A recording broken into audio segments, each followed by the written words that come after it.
hello, a little bit nervous, and that's why I need to check this clicker. I think all works.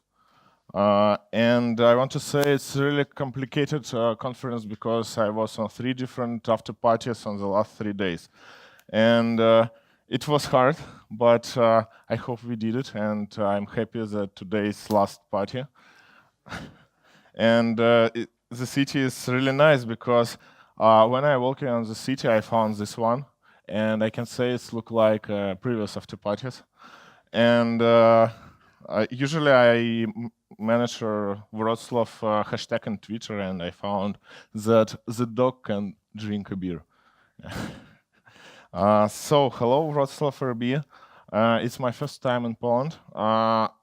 And before I come here, I know only 2 things about Poland. The first one, it's a lot of great ideas and engineers here. I'm working a lot with Dry System and Rome, and usually I read all blog posts from Arkansas. And the second one, the Poland, it's a place with nice games. I really love this game. Who loves this game too? Wow. Awesome. What I studied now. The first and the most important part, it's a пироги. In Russia, we have a пельмени, it's a пироги with мясом, and вареники, it's a пироги русские. And I tried yesterday with Anton пироги. It was yesterday, yeah? Oh, no.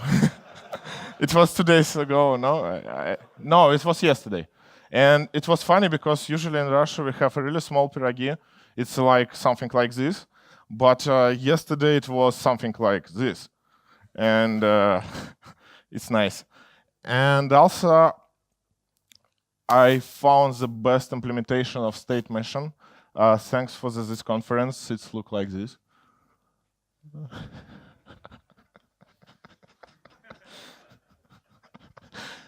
Just 5 lines of code and I have everything. So also I found that event sourcing is popular here. I checked on talks and found that we have 6 talks about event sourcing or maybe mentions event sourcing.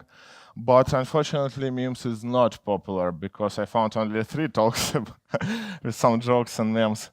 And one more important thing, it's after load, it's still good. And of course, awesome people and community, I'm happy to be here. And thank you, everyone. My name is Anton. I'm from Moscow. I'm a Russian developer. And usually you can meet with me when everyone say Hanami. So, okay, I'm software developer and Hippo. It's American startup, open source evangelist, Hanami core developer. Try to make some products and also technical consulting. I love stickers. You can check my laptop and you'll see that I really love stickers.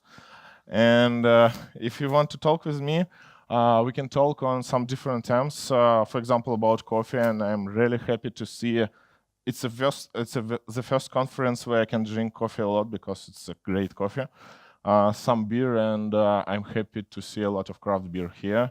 Some psychology, and I have Nintendo Switch. We can play if you want, but when I came to Moscow.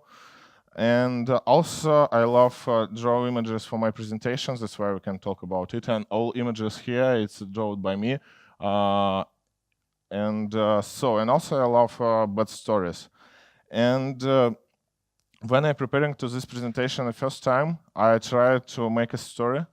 And when I did it, I expected that I'll be like this guy. I'll create a cool story about something and all will okay. But unfortunately, reality was different. And I got help. I got help from my friend. It's an awesome friend, and his name is Georgi. And he's quiet and really love ask some questions, and this is why he helped me a lot. And it's a flower.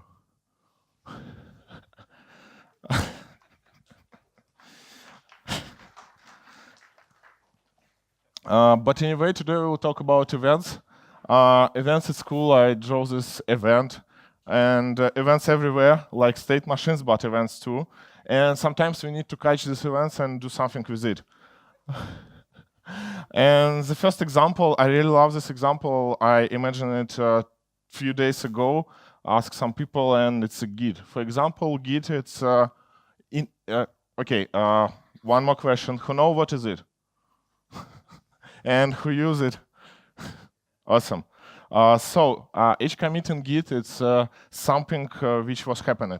For example, we have a repository with a list of commits, and each commit contains description and some changes. For example, I found a commit from my friend, and he described what happened and created some payload which will update a state. The next example, it's a list of items which user deleted or added. For example, it's useful for orders and e-commerce. Some activity audit when someone tried to say what happened before and what we'll do with it. And my favorite example, who deleted, not deleted data. I mean, who have this field in database? Okay, I think you understand my problem. Unfortunately, in programming, we're usually working with the current state of application. I mean, we have web applications, and in our web applications, our actions in controllers, it's some events which say that something happened. And our data in database, it's a current state. And all of the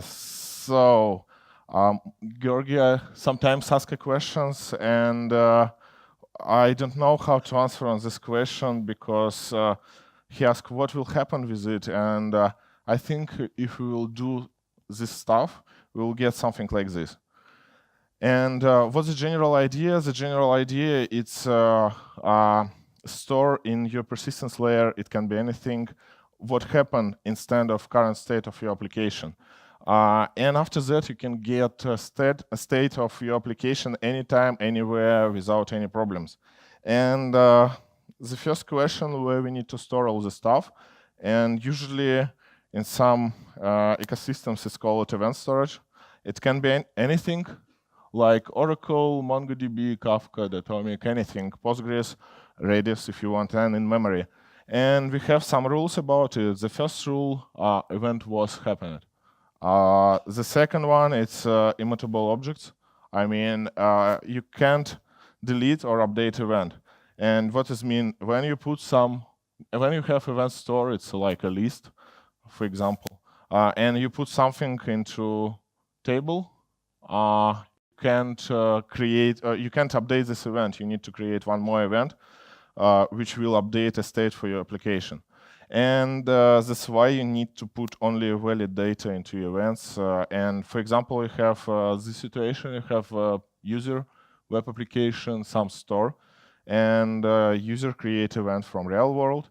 You need to validate it and say, okay, I can store it, and user is okay. Or you need to say, sorry, it's wrong data, I can't do it.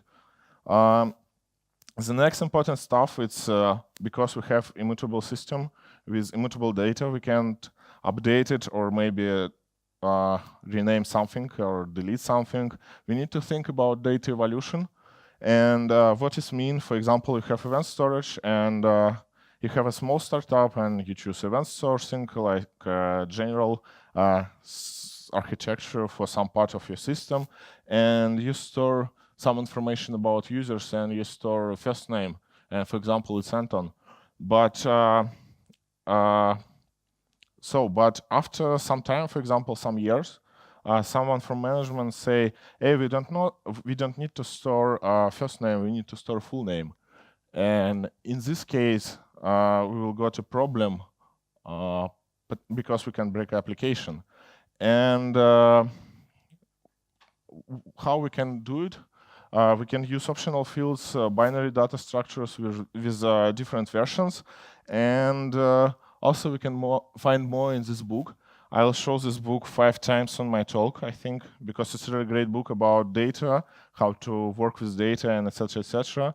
Also, you can find some information about databases and other interesting stuff. So we can store some events, and we don't have a current state. How we can get a state from our list of events. We need to calculate it every time using events which we get now. And usually it's called projections, and it's look like this.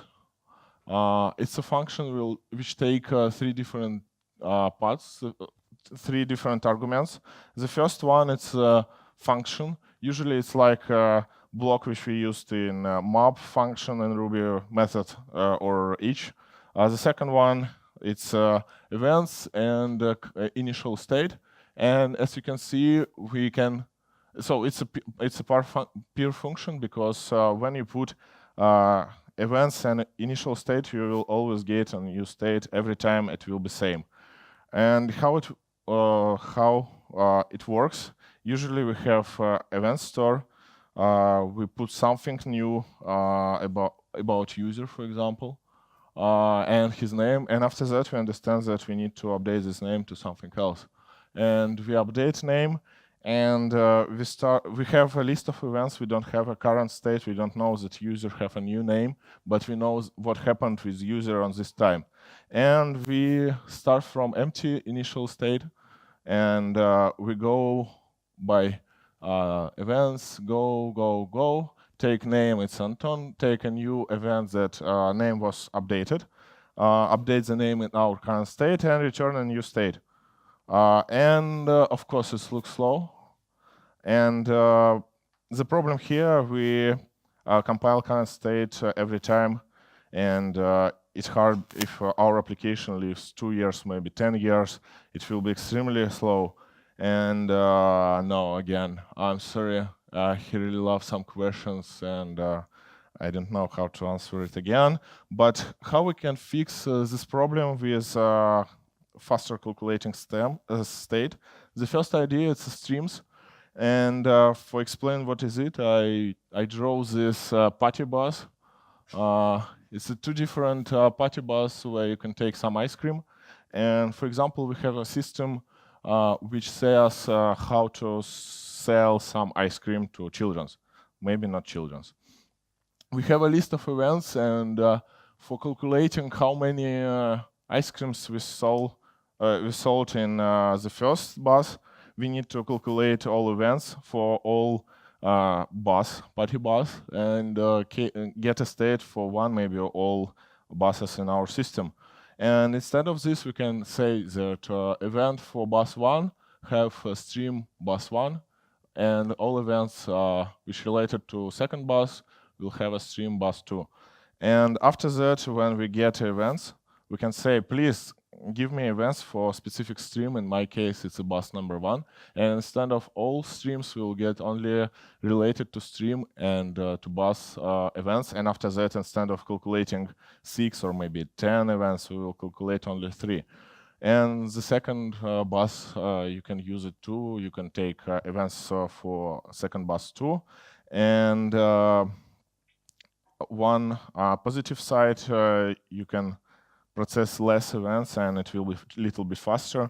For example, in the e-commerce system, when you work with orders, I'm not sure that order can make more than 1,000 or 2,000 events for only one order. Usually it's around 10, maybe 20, or maybe more. But it will add a new abstraction. You'll need to think about streams and how to work and process with it. You need to update your event store to work with it. And the second idea, how to improve the situation, we can use snapshot for current data state. What does it mean? Our project function, it's a pure function, will take function, events, and state. And it can be empty state, or can be state from previous day, for example. And again, we have a user, we have event store, we have application, and user put event to event store. We take all events, I'm sorry, I forgot S here. We take all events in our application, calculate a state, put the state into cache. And after that, instead of recalculate state again and again, we can use cache and send it to user. And for this, you can use any databases like MySQL, Redis again, Oracle, Cassandra. And the interesting idea here, our cache database is not a source of truth, and we can set up any state here. And we can use different databases for different functions. For example, we can use relation database for search, for example, and index page on our web application. But when user click on show action, we will use document-oriented database with full object of associations and etc. etc. And instead of calling a lot of joins, we just send JSON and that's all. So let's talk about real world. Where it can be useful. I found some part of the systems where it can be useful. First of all, it's an e-commerce system. When you have orders and you work with orders, it's something which happened. You need to make refunds. You need to add or maybe delete some items and etc. etc. Checkout flow is really important stuff because you work with money, and I don't like to lose some money. And with event sourcing, you can calculate state and check what happened. Oh, I'm sorry. So also, it's a good idea to use event sourcing in a systems where you need to version control. For example, Google Docs. Who use Google Docs? Instead of updating a current document, you can create someone, updated and added something else, or deleted something, and calculate a state for current moment for all users. Or if you need to check a history, like in Git, you can just go back by history and see what happened. And also some domains depend on events. Usually it's a tracking system. For example, if you like cybersport or something like this, you need to create a system which will store what happened when someone played to Dota or CSGO. You can use event sourcing for store these events and process it and calculate the state every time. And after that, for example, show in real time what happened before. And no, I don't think that Redux is a good idea because you need to understand that event sourcing and event-driven architecture, it's the same because they have event in the name, and that's all. But they use events in different ways. In event sourcing system, you say that event happened, and I'll store it and will use in future. In event-driven architecture, usually something happened, and usually your queue or something else say, okay, I'll say to everyone that something was happened. And yeah, maybe blockchain is a good solution too here. I don't know. So some good parts about event sourcing, it's easy to communicate with domain experts because instead of creating actions, you can create domain-related event and understand that if order was checkout, you made checkout flow for the stuff. Also, you will get a logging out from the box because you have a list of events. You can check what happened. Time traveling, restore state. If you drop Postgres like GitLab, you can easily take current state for current moment and just restore the system without any troubles and streams and etc. etc. Also, you will not to work with tables. You'll work with events and changes and what happened in your system. It's a little bit different, and you need to change your mind for this. And in this case, you can use experimental data structures for displaying information and maybe store this information. And you can easily change cache database implementation. And of course, event sourcing contains a lot of problems. I think it's more as than positive sides. The first problem, it's really hard to understand the stuff because you need to change your mind from saving and updating current state to working with state in different way. It's not a popular in Ruby now, but after Wrocław Ruby, I don't think so. So, and developers need the programming, they need to spend more time for understanding, time for time for new developer before starting understand what happened here, and new feature will be decrease. So the next problem, it's really hard to get state. So if you have a simple CRUD application, sometimes it's really hard to get a state for this application. You need to understand all chains of events. For example, you have created one event, this event will create other events, and etc., etc. It can be a really big graph, and it will be hard to understand. It's another type of architecture.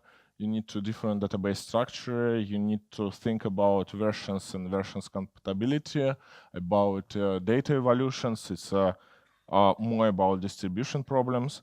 It's really hard to updating and deleting events, and I'll talk about it later.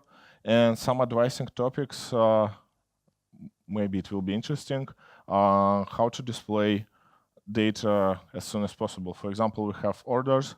Someone create events that orders added something to order, for example, item. And I know two solutions for this.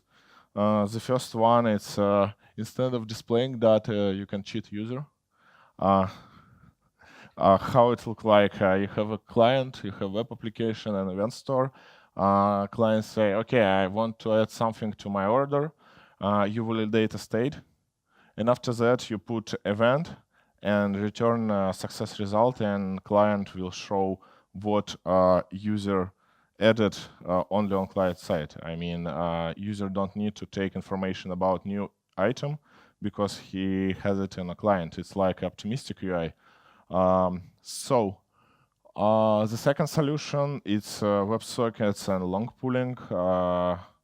But here I know one really terrible problem. It's how to make an order of events. For example, your web application, second application, one application put event to event store, second put event to event store, but we have a net split in the first application, and what happened is the situation. And I want to say hello, distributed systems. I really love it because it's a challenge, usually, and the more you can find here, because it's more about distributed system and data. And also here, if you can travel in time, you can go back and listen it again. But the second topic, how to delete an user-related data. For example, if you're in Europe and someone ask you to delete everything about him. And I found two ways to do it, three ways. The first way is retroactive write event. It was described by Martin Fowler. Unfortunately, I don't read it. That's why I can't explain it now, but maybe later. The second one, it was from NJ. He told me that they encrypted data, and after that you can just lose a key for decrypting this stuff. And the last way was about Kafka. You can just expire some stuff, but it's not a true way, but you can do it sometimes too. So how to use event sourcing in Ruby? So we have a simple way in Ruby, it's the gems. The first one is Rails event store. Who uses gem in production? The second one is this one. And you can check a lot of interesting information. And also Untitled project, which has more features and more information. So, but also we always have Brave way. We can build this stuff by self. For example, you can use Kafka as event storage and use Karavka. Karavka was developed by this guy who know him. And usually when I talk with him, he told me that Karavka is great. The second way, we built Hanami events. Hanami events, it's event-driven transport layer just with event versions and types. You can create a typed event. It's just a pops up. And also we have connections with our global state. What does it mean? You can create instance of each stuff by self. And after that, now we have only 3 adapters. It's a memory to two memory adapters, one for async and synchronous way, and one for Redis. You can easily change it by changing the instance of your events. And also we use dry containers. That's why we can easily register a new one adapter. I know folk, he created Google pops up stuff based on Hanami events, and you can just register a new stuff, and after that use it. And in this way, you don't need to load all adapters on your memory every time. Instead of this, you just take adapter and take all data around it into memory. So broadcaster, subscriber, and yes, event sourcing looks cool. And the common question how I can migrate it. And for example, some user adds something to cart. I hope I made right example. You have Hanami, for example. Who use Hanami in production? Oh no. Oh, I found you. So who know what is it? Much better. Okay. So we have action in Hanami. We have action in separate classes which method call. And in this class, we use terrible logic, like you check a repository, and after that, you create a new item in repository, or create copy of this item, and after that, call some analytic stuff like segment or something like this. And the first step, you need to, some stuff from DDD, it's event storming. You need to detect important business events in the system, in your system, not in a code, in system in general. And in my case, we can create two different events. First one is item added, and the second one is a copied item added. And so we need to apply events to our event store. It's look like this. We just put it here, and after that we'll refactor it. But now we have a problem how to validate item, was it created or not? I mean, how we can implement this line of code. And we need to calculate state for understand can we add a new item or we need to add a copy of item. For this we can use, what's the first? We need to take events for specific stream. In my case, it's order ID. In your case, it can be anything. After that, you'll get a list of events, and you can use projections for calculate a state for items in my order. Usually, projections in .NET and F# looks like this. In other libraries, it can be something else. But general idea: you take event. And you take a state, and after that you always return a state. And after that you check type of event, do some stuff. You can check type of other event and make other stuff. And instead of calling repository, you take a state. You can check can we add the stuff, and that's all. And after that we just add a new events, and that's all. So, but we have a problem. We have one terrible analytics call, and for this we can use subscribers. It's not about event sourcing in general, but we can do it.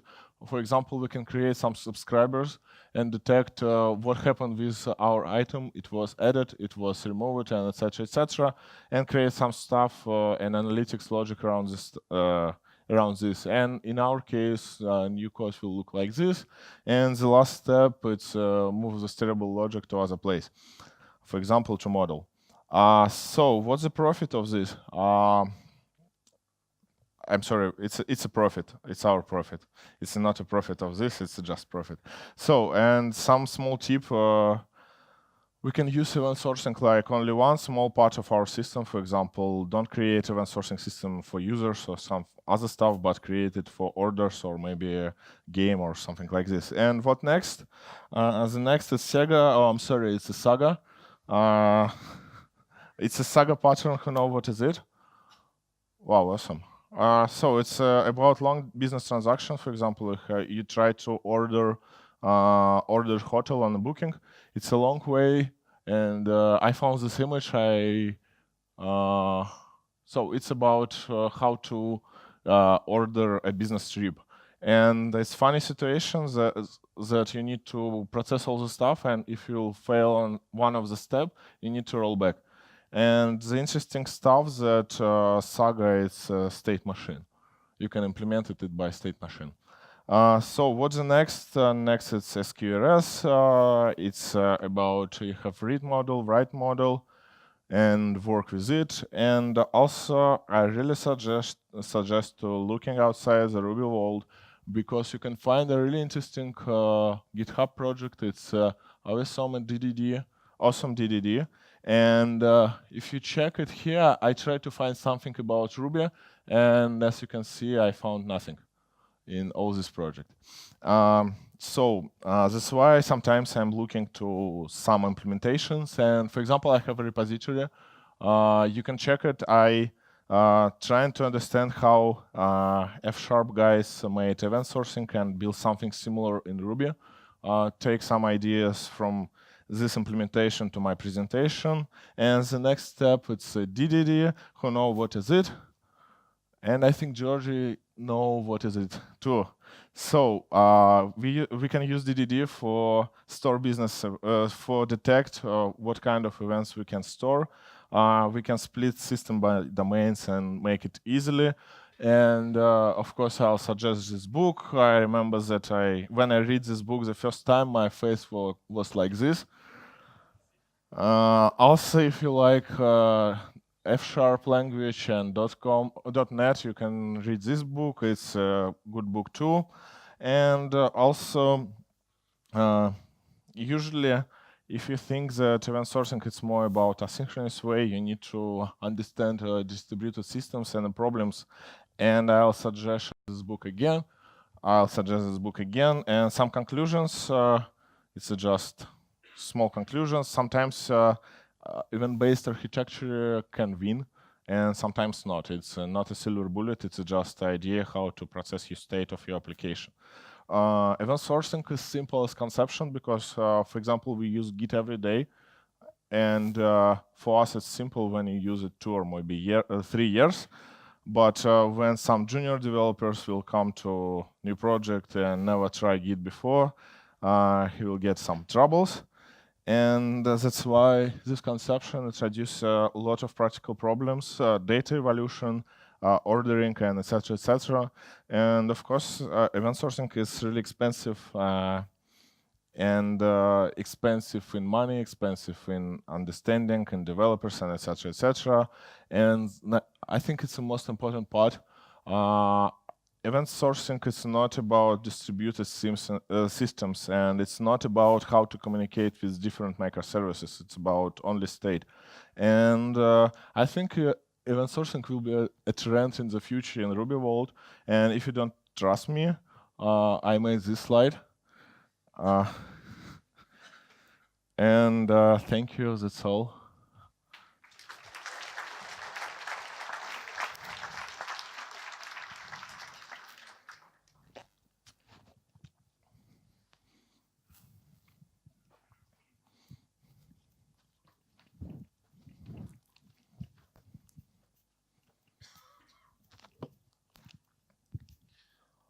Hi there, thanks for a nice talk.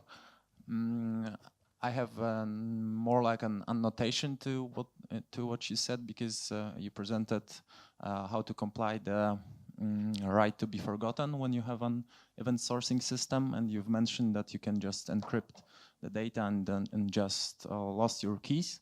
And once I've heard from one lawyer that it's also not a good approach, because it is very possible that in the future the computer performance will increase, like let's say quantum computers or something like that, that it will be even possible to decrypt those data. So it's still not sufficient way to handle the right to be forgotten. Yeah, I agree, but if quantum computers will decrease everything, we will get more problems rather than deleted user. But anyway, it's good too. I agree. Just the comment. The blockchain guys had another idea to do it. They have the same problem. You can modify blockchain inside, and they actually do it in banking systems in production in Poland. So I believe it's according to our law is correct. you store the payload separately from the blockchain. So Okay, I you understand. store the events separately and payload separately. You can store fingerprints in your events to be sure that payload is immutable. And you can always delete the payload, and if you find the event, you just say, sorry, it's deleted. Good idea too. I think I need to check blockchain for better understanding this stuff.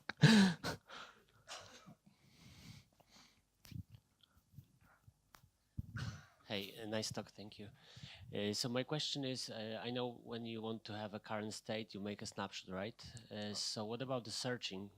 How would you search for, like, I don't know, 10 most attractive items when you need to process like millions of events to get the real table? It's a good question. You can create anything. You can calculate state and make a super slow system every time. You can try to cache the stuff and try to find something by identification number. For example, you have Elasticsearch, put all the stuff into Elasticsearch, every time update it, and use Elasticsearch only for searching. And after that, you'll take some information, and after that, you can, for example, get state. For example, you try to search some orders. You have a lot of orders. You need to find something. You need to find some order by something. You will find this from Elasticsearch. Take stream ID, and after that, take a list of events and process state, current state, or something like this. I'm not sure that's the right way, but it's a just idea from my brain now.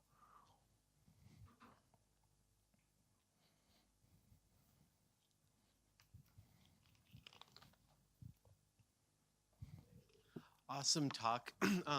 Two questions really. One is that you said that event sourcing systems would be more expensive. Do you think that is the case also in the long run? Like, is it it's short term it's more expensive, but in the long run maybe it's less?